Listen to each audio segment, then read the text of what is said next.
Want to hone your craft as a digital marketer and get expert insights from thought leaders and industry experts? Welcome to the How I Work podcast. I'm your host, Josh Becerra, founder and president of Agurian. Follow us on Twitter at Agurian Tweets or subscribe to our YouTube channel for more great content. Now, here's the episode of the podcast. Hi, everybody. This is Josh Becerra from Agurian. I have the pleasure to be interviewing Amber Christian today. Amber and we've known each other for a long time. I think we met probably 8 years ago. At the time, you were doing SAP consulting. Amber's had 20 plus years in tech doing those SAP consultations and implementations like internationally, right? You got to go to really cool places all over the world. But now you've moved in a different direction. You are a founder of a software as a service company called Wonderly Software, and your first product it's a meetings as a process software, helping people create unmissable meetings. I love that. And it's called Bella Scena. Mm-hmm. Cool. Thanks for being here, Amber. I really appreciate your time. Yes, thank you so much for having me. Looking forward to talking about all kinds of fun, like where we met, which is a fun story. I even remember all the details, as well as what I've been up to. Well, let's start there. What do you remember about those details? Oh, no, you're right. It was about 8 years ago, I think. Yeah. It was at LeadPage's unveiling of their new headquarters. That's right. Which was a massive mob of people like down the street to get into it, where they did a fireside chat with Seth Levine and Clay Collins, yeah. And I remember eating tacos.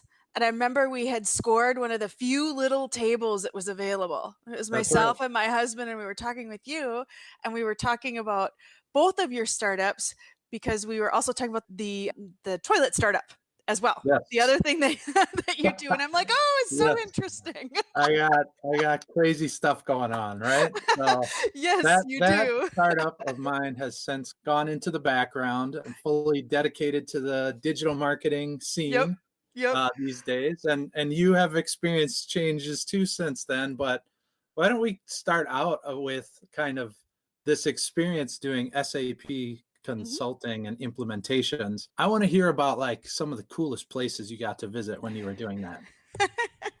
So I spent many years in the SAP world, and I even still do some part-time consulting, because sometimes people call me up, they're like, pretty please, would you do this project? Sure. I know, nothing huge hours or anything, but yeah, I still do that as well, because it's riding a bike. Once you've done some of that stuff, even though it changes some, a lot of the concepts are still the same. And is it all over the board, or is it like Treasury? I remember it's Treasury. What a good memory. Yes, it was Treasury was my niche. I was a payments nerd for many years. And so what I would tell people I do is I would work inside of a corporate in their SAP systems with some of the largest banks in the world.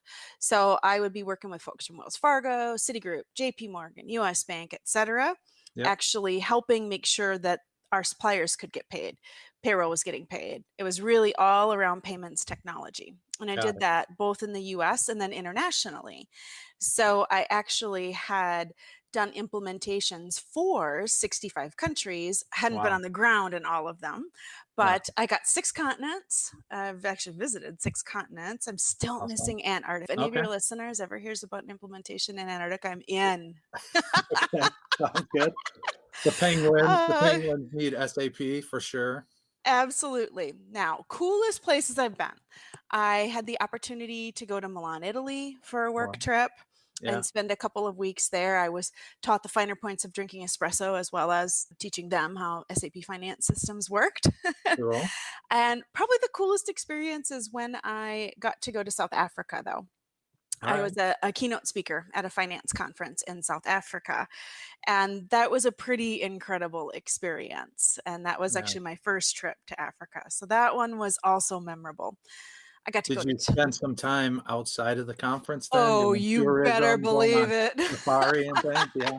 And my husband did not complain about that trip, because he came along. And so he was just a tourist the whole time, and we added on vacation. And so it was a very lovely experience. Yeah. And so I got to go to a lot of fun places, Brazil and Argentina as well, China and India. So it was a great way to travel the world on someone else's dime. Yeah. Got it. That's awesome. So working with all these big kind of banks and institutions, did you have any kind of general learnings that you took from that about these companies? Did you see any like trends or similarities or things that you're like, besides, wow, these people need to know how to do meetings better, of course. I'm sure that was a learning. But what else did you? I think one of the keys for me, I always go back to foundational items. Do you Uh-huh. have your foundation in order? And Yeah. I would do this in a lot of companies. We would really re-look at what their foundation is. Hmm. And sometimes we would re-engineer that. And the way I would describe it is a lot of the work that I had to do, I said, was akin to driving a freight train that is fully loaded Yeah. on the tracks With down. gold bars. Yes, we're going all out, and my job was to figure out how to swap out train cars and keep the train on the rails. Yeah. Because that's really what we did, because we would have to swap out their technology and add new payments technology and things and not disrupt business. Yeah. So I had to get really good at looking at and thinking about what we were doing as in terms of integrated processes. Hmm. And then thinking about, do we have foundational building blocks and do our processes integrate? I used to say, do they hang together? Yeah. Is what I would say to people. And that was a key in company after company, is we always had to go back to, is your foundation right to do what you're trying to accomplish? And then can we actually integrate? Can we get there from here? Yeah. Idea. Or do we have to add some things in order to allow us to get there from Yeah. here? I like the metaphor because even like with railroads, they spend a lot of time making sure that the tracks are well maintained because you can't have that like foundation being rickety or having problems where it can affect the whole train. So anyway, Exactly. like the And metaphor. you have to replace the tracks where things are not quite working so well, or the sections where they're not quite working so well. Yep. And sometimes you might have to route around it and take some detours around it that are a little more manual or cross a little more distance while you Yeah. fix that Yeah. section of track that isn't quite the way you wanted it to Yeah. be. We can just go down a big metaphor rabbit hole here. So you did that for many years, very successfully. So why the shift to software as a service? What intrigued you about that?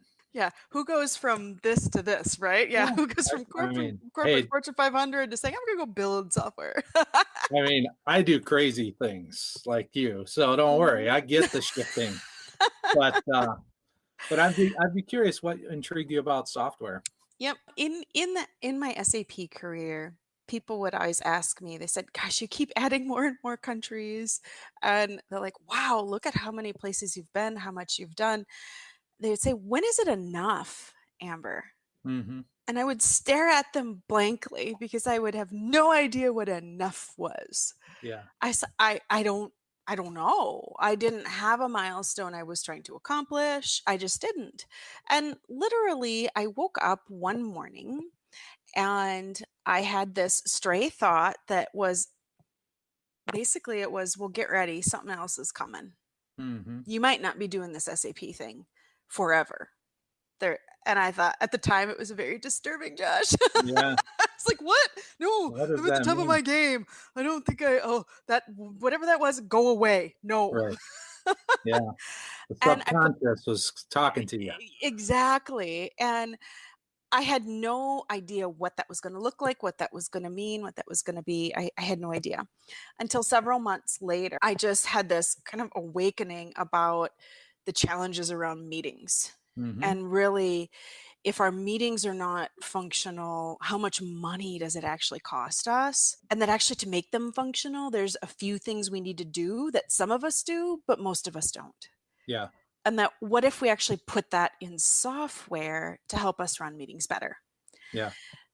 I didn't have the thought of building it though. I went looking Mm. for it on the market. Then I did the traditional, duh, we stink technology. How come nobody's built this? I'm like, why I can't I can find build this. this? And that Right. was the next thought, which Yeah. for me was a huge epiphany. I didn't have aspirations of being an entrepreneur to go build software. That was Mhm. unreal. I don't do Yeah. that. When people would ask me, how come you haven't? I don't do that. Yeah. I know my thing, and I know it really well, and it's working for me. Exactly. And I'm doing well, and it's all good. I'm good here. But then the practicality was this problem, boy, it just stuck in my craw. And I was like, I need to go do something about this. Yeah. And that was what was the genesis around making that enormous switch. Yeah. That is now Wonderly Software. Yes. Mm-hmm. And you talk about being Wonderly and like human-centered software. So I wanted to unpack those things a little bit. What do you mean when you say we should be Wonderly? Yes. So this idea of being Wonderly and human-centered design, one of the big things I learned in consulting was that as a consultant, one of the first things I had to do when I went into an organization is actually understand their pain points and what was important to them and really what they were trying to accomplish. Yeah. It can be really easy when we have a certain skill set within certain technology and a background to say, yeah, you just do it this way. And we apply that same pattern to people without taking a breath to understand what is that nuance to their organization. Maybe it's that their organizational structure is a little different. The reporting structures are a little different. How the work is split up is different. So therefore, it's a theme and variation of the solutions. And that when I was able to go into organizations and recognize that, we had much better odds of success because we were really addressing the pain points, which helped give us better buy-in to making the types of changes we needed to make. So when it came time to build software, I said, what if I built software taking those same ideas of talking with people, having conversations with them along the way in the journey so that we make sure we build the right product? Yeah. It's for a lot of founders, they say, okay, I'm going to go build my thing in my basement, or I'm going to go build it quietly because I'm afraid someone's going to steal it. So I build it all the way and then I go, hey, Josh, here, use this. Isn't this great? And you're like, what? Oh, that's not the problems I have with meetings. This is, what? Right. I can't, no. Yeah. And you need that customer development. You need to have that conversation with the customer before you actually get to building stuff. So you spend the time learning it, and you're like, well, it's missing all these things I need. And then they have to go back and rebuild it. And then they have to come back to you. And so it just creates this iteration and this disruption because now you've spent all the time to learn the one way. So human-centered design is really about taking that journey with your customers, embedding feedback into your processes as you are building so that you make sure you're solving the right problems. Doesn't mean you can solve every problem, but you make sure you're solving the most important problems. Yeah, I really like that. Yeah. And what's been nice about it is people say, oh, okay, yeah, that's all nice. That's all well and good. And it takes extra time. I'm in a hurry. I say the effect we've noticed since we've come to market is the customer support side and the user experience side of it. We tend to get feedback when we show the product. It's almost anticlimactic because people will say, oh, well, that makes sense. And they pause with a confused look on their face. Like, that makes perfect sense. That's how I should do it every time. They're like, oh, okay. But I thought it would be hard. We talked to a lot of people along the way, right? Yeah. So we collected feedback from over 150 people in this 2-year journey between surveys, focus groups, interviews, etc. And over half were women as well. So it was super important for us to have a variety of perspectives included in what we were doing. Yeah. And the other side of it is less support, less questions. People look at it and say, wow, it's pleasant. It makes sense. Right. And so it's weird. The other side would be like, yay, I built a pleasant product. But hey, if it gets the job done, that's what matters, right? Yeah, for sure. This concept of unmissable meetings, I think, is also an interesting one. I know that I can be sitting in a meeting feeling like this isn't going well, or why am I sitting here? What's the objective? So I imagine that is what you would characterize as a missable meeting. That's like correct. Like, I really don't need to be here. I don't think I'm not adding any value. It's not adding any value to my work. But what characterizes then an unmissable meeting? One that I have to be at. Yes. Unmissable meetings have a certain set of things about them. And it isn't even that it's the most fabulous conversation on the planet. It's that we've covered the basics. We have a goal. We know why we're there. If you're walking into a meeting and you can't say, what are we actually accomplishing with this meeting? That's a problem. Right. Because your time is very valuable. You have to look at it. You only have so much time and energy. So the first thing is having goals. Unmissable meetings also communicate expectations to you. Mm-hmm. Are you supposed to prepare something? Or do you have a speaking role? Do you have materials you're supposed to prepare? So agendas are extremely helpful. Doesn't mean you have to be draconian. They can be very simple. And we actually use design to nudge you to create agendas in our product. Nice. And so the second piece is I've got an agenda, so I've managed expectations with people. I've shown the people that are going to be in my meeting respect by actually saying, hey, here's what I'm expecting of you as well. Yeah. The third piece is those meetings you're actually doing what you said you were going to do in the meeting. There isn't sidecar, we're going off the road. You said the meeting was supposed to be one thing and then we do something completely different. That drives people crazy. So what we do is we have this live meeting tracking that has your agenda on it and the items that you're going to follow up with and a heartbeat monitor that helps you stay on time. So those runaways, those wordy folks, they can self-regulate. You don't even have to. The beauty of it is when you go into our live meeting tracking, people self-regulate because they go into Bella and they see the timeline and they naturally just wrap it up when their time is up.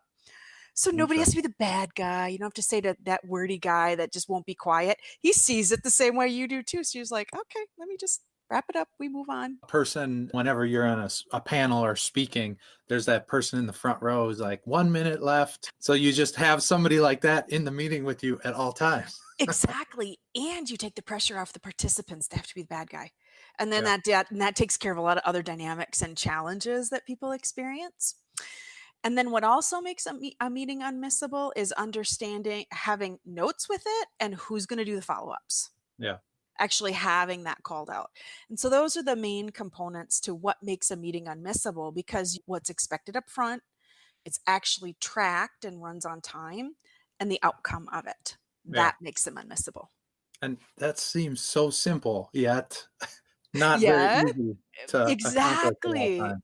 Exactly. And so we built in, Bella is basically your little assistant that's helping you along on that process. Cool. She's helping you structure it. She's helping you track it. She's helping you manage it. Meetings have changed, if you haven't noticed, in the last couple of months with COVID-19 and social distancing. So how are you seeing meetings shifting in this new context? Is there a better role then for Bella in this new context? Like, how is COVID affecting this? In the long run, COVID will be very helpful for what I'm doing as a business. So what a lot of people did is they took their meetings online, but they didn't really go through a digital transformation of their meetings. Yeah. So what that means is, oh, I took those same old meetings that I didn't plan and I just stuck them on Zoom calls and I gave you Zoom fatigue, or put them on Hangouts or Microsoft Teams or whatever. I didn't actually go back and address, should we have them in the first place and the expectations with them. I think over time, what people are going to realize is those are just the rails, so to speak, but we actually have to address what it means to be successful in meeting. That's actually the next generation. That's how we stay productive as companies, is we actually have to take it to the next level, because now we can't yell over the wall to someone about a meeting or whatever. Now we actually, because we're all physically separated like that, we have to have better means of managing it. And I think that's the transformation that's still coming for people. Yeah. And I think like the follow-up piece of it gets a lot harder too, because like you said, if we're sitting a cube away from one another, we can say, hey, you were going to take care of doing that, but now I'm sitting in my basement, you are in your home. It's not like we can easily coordinate post-meeting about certain things. Absolutely. Yep. How are things going in general with product? Where are you at in your kind of growth and life cycle? So right now, what we actually have figured out in probably the last 4 or 5 months is we're starting to spend more time focusing on the Office 365 market. And we have had an interesting set of companies starting to pop up. We're noticing strong interest from companies. Typically, they're in the Office 365 space, using Teams and Outlook, of course. Yep. There are also a lot of cases self-implemented EOS shops. And that Interesting. has been a very interesting pattern. So trying to figure out how to find self-implemented EOS firms has really been interesting. It's just something in common that we are noticing, that Yeah. I think a lot of EOS folks are meeting nerds. And I say that proudly. Yeah. I am a So for proud. the entrepreneurial operating system, I see you your got traction book. yeah, right there. We shouldn't be plugging Gino, but we are an EOS company, and Mhm. it's really been transformational for us. We are Mhm. not self-implementing, however, and we Mhm. did try it once, and it didn't work out as well. Or maybe get Bella to help you. I don't know. Yep. Yeah, I think what it is, why we're seeing the interest is that typically when people adopt any management methodology, in a lot of cases, there's corresponding software with it that has you go all the way. And you're doing all of these different things and tracking all these different things. And what we're learning from some of these folks that are self-implemented or that are trying to put some structure in place without a full-blown structure is that they like the fact that Bella helps them put a certain amount of structure in there without making it so difficult to do that they can't manage it, that Yeah. it's a gentle way into putting more structure in their organization. And it can apply for multiple methodologies. Sometimes folks in the lean space are also interested in it as well, that are like, how do we strip out waste? That this is Yeah. also of interest because they're trying to strip waste out of meetings as well. Right. Yeah. Yeah. I've been in a lot of wasted time meetings, that's for sure. I really love how you think and your brain, and just the fact that you come out of SAP it's pretty extraordinary. And so you've founded this SaaS company. You got customers now. A lot of people who watch these types of how I work videos that we're doing here are marketers. So can you tell us a little bit about how you're thinking about lead gen, customer acquisition? Is there, obviously, you're starting to identify maybe a trend here with Mhm. the EOS shops. Like, what is working for you? And Mhm. what have you tried from a Mhm. marketing perspective? I've tried all kinds of stuff, right? Because we're supposed to run experiments. And Yeah. everybody keeps telling me we're supposed to run experiments and measure them and learn. Yep. So last year, we did a series of experiments that is still bearing fruit in an unexpected way. Okay. And it was a marketing experiment that's contributed to something much big, interestingly enough. Yeah. So last year I started, people tell me that I'm somewhat expressive. And so I had some folks say, you need to do more videos, Amber. And I was like, oh boy, okay. And so I did a Uh-huh. series of they were they were productivity quick tips. Okay. And I probably did, I don't know, 8 or 9 of them. You can go find most of them on YouTube now if you go look for Bella Scena as well, if you want to see them. But I did them to see what were people watching out Hmm. of the tips and see what I could glean out of them. And I noticed something very interesting. There were a couple of patterns out of the tips that people really liked and really responded to.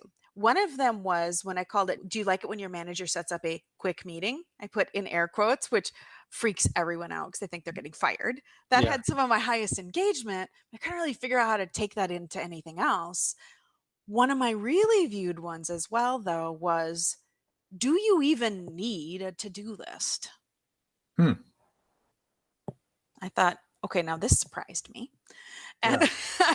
and I was like, huh, That I would be off the rails if I didn't have a to-do list. But right. So why are so many people going, huh, do I need one? Interesting. And one of the things that has popped up, and this actually goes back to even some of the software research that we learned, is for folks that are early stage career or just getting started in their career, still in college, the concept of a to-do list is a little different. mhm. Some of them are like, why would I need one? Why can't I just keep it all in my head? Yeah. And this actually eventually led to the genesis of some ideas. This and some of our other research.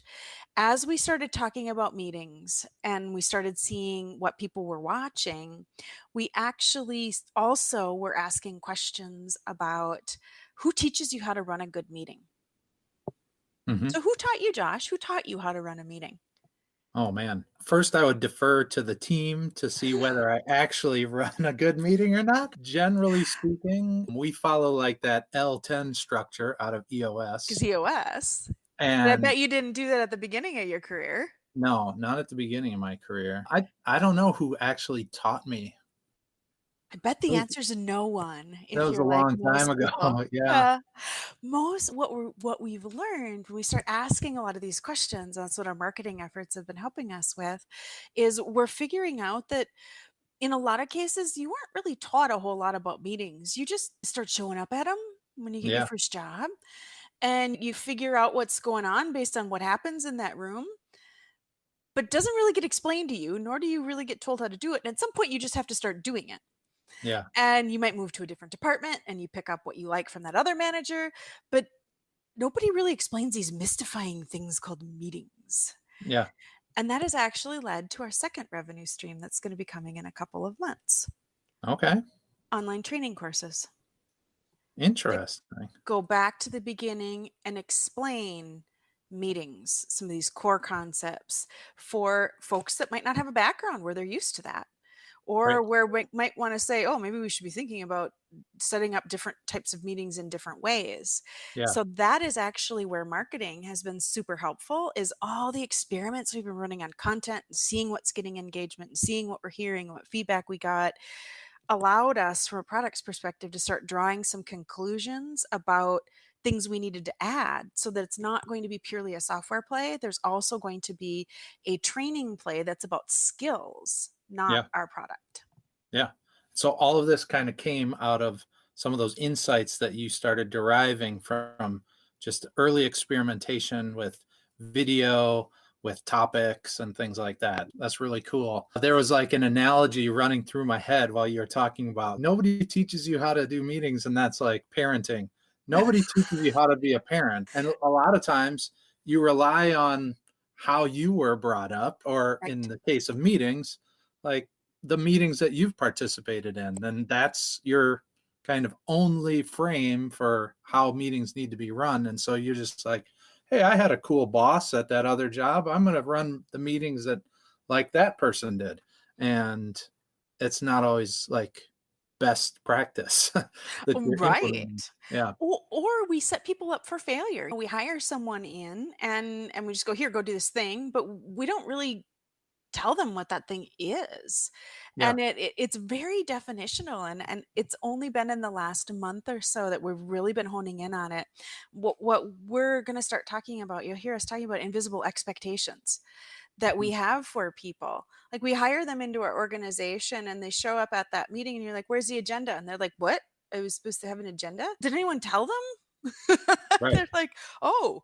And so now you've made the person feel bad. There's all the other things that go along with that. Yeah. And so saying, what if we could just do some basic trainings that just became part of my intern program, my new hire program, just kind of run through these basics, because who knows what people do and don't know based on their Yeah. background and experiences, and say, all right, let's level the playing field a little bit. Let's remove some of these invisible expectations from people. Be kind here. And then we can get them started off on the right foot. Yeah. I think that's great, because running your first meeting is always a little bit nerve wracking, to say the least. It was a long Absolutely. time ago for me. I don't get nervous very much about running meetings anymore, but I do remember some meetings where I've had to be the person who's really keeping everything together, and it can get a little bit nerve-wracking. So Absolutely. cool. Founder of a SaaS company. One of the things that I would be remiss if I didn't ask you about, because you're a female founder, and PitchBook tracks the amount of capital raised by female founders. In 2019, it was less than 3% of the total capital. So Mhm. I'm just curious about what your experience has been as a female founder. I don't know if you've Mhm. raised money, if you're self-funding your Mhm. project, but just in general, how's your experience been as a female founder? Mhm. So when I originally came up with the idea for building Bella, I was actually on some long-term SAP contracts, and so that ones that I knew were going like a couple of years. Yeah. And so what I did is I took the revenue from my consulting business and used it to pay for the developers and the branding and pricing research and everything I would need. Yeah. Because anyone will tell you SaaS software is a black hole of money. But anyway. Yeah. Can be, that's for sure. It really can be. It really can be. What I knew in all reality is not just because I was female, but I noticed that the market, because I'm also an angel investor, I knew that the market had really changed in the last number of years because it had moved away from probably 7, 8 years ago. You could raise money on a concept deck. Yeah. That's a lot harder. And people typically, and especially here, expect you to be further along. And in this, especially in the software space, like you get some kind of MVP, get something out there to prove this is actually viable. So I knew that walking right out with an idea that was unfundable. If we're just totally honest, we're in Minnesota. Right. But I was like, pre-revenue on a concept, female founder. Yeah, we just can smile and go, yeah, not going to happen. And it's not being jaded or anything. It just is the reality of what the statistics, just like what you mentioned. I would say on the go forward basis, the really interesting decision, and I'm in the middle of it right now, is do I fundraise or not? Yeah. Competitors are starting to show up on the landscape. They are starting to figure out what I have figured out. Yeah. So the question is, do I fundraise because I need to beat them to the market and go faster? Yep. Do I fundraise in order to go faster? I'm on the fence right now. I'm literally working through that decision right now, trying to figure out what are you going to do, Amber? At this point. That is a tough decision. I will say in the water project that I was involved in, we also grappled with that, ended up having competitors that raised millions, tens of millions of dollars, and were able to accelerate beyond us. So I don't know if that's applicable in your case or not, but it definitely, it really is. Speed does matter a lot of the time. So that's the tough decision. The moment you actually decide, if you decide to fundraise and you decide to take outside capital, the decisions change, right? And you have different people and different stakeholders involved in things, and you just need to be ready for it. And so I want to make sure I just make an educated decision before I go that route. Yeah. And it doesn't mean you actually have to go the VC route. You can go the angel route. There's new alternate financing type things that are available. There are different ways to finance it. And so that's actually what I'm trying to figure out. What makes most sense for me right now on the go forward. So everyone will have to stay tuned. Yeah. I'll be excited to hear more about that. Good luck. That's those are tough decisions to make. So as a founder, there's, I'm sure, plenty of people out there who have an idea about a software as a service, or maybe it's just an idea, or maybe they're actually moving down the road and executing on their idea. Do you have any advice at all that you could share with people like that? One of the first things I would do, if you have this concept, this idea that you think needs to exist in the market, I would actually interview people in that target market to better understand the pain points they're experiencing. Yeah. So that you can understand and start to figure out, are they going to be willing to pay for your, that's a really a big thing. And those interviews that you go back to may help you refine the idea, or slightly, it may help you identify markets or what the really most important problems are. Because if you're actually going to start building something, one of the big problems I think all of us have is we try to build too much. Yeah. Feature creep. Yeah, we throw it all in, but then we can only deliver a third of it. And then it doesn't really quite meet its fruition. And so the interviews and those conversations that you go back to, we ask a lot of open-ended questions in them. They help you go back to the most important problems, so that as you're going to go forward, you make sure you're really solving the critical problems. So I would say engaging some of those early folks that you can gather feedback from is probably the most important thing you can do at an early stage. Yeah, that's great advice. I totally ascribe to like that 80-20 rule. that is 80% of the value that somebody sees in your software and is willing to pay for is going to come from that 20% of that core feature set. And the rest you can build a little bit later. Absolutely. You just it's the hardest part is figuring out what's that nugget, what's the golden nugget, what is that core feature sets that will deliver that 80% of the value. Anyway, I think that's great advice.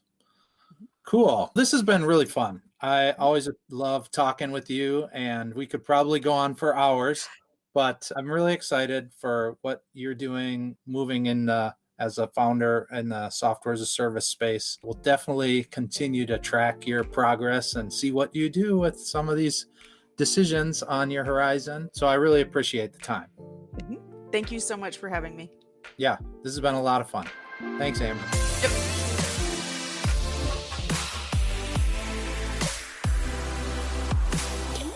Thank you for listening to the How I Work podcast with Josh Becerra. If you like what you heard, make sure you subscribe. To learn more about Augurian and for more digital marketing tips and insights, head to augurian.com.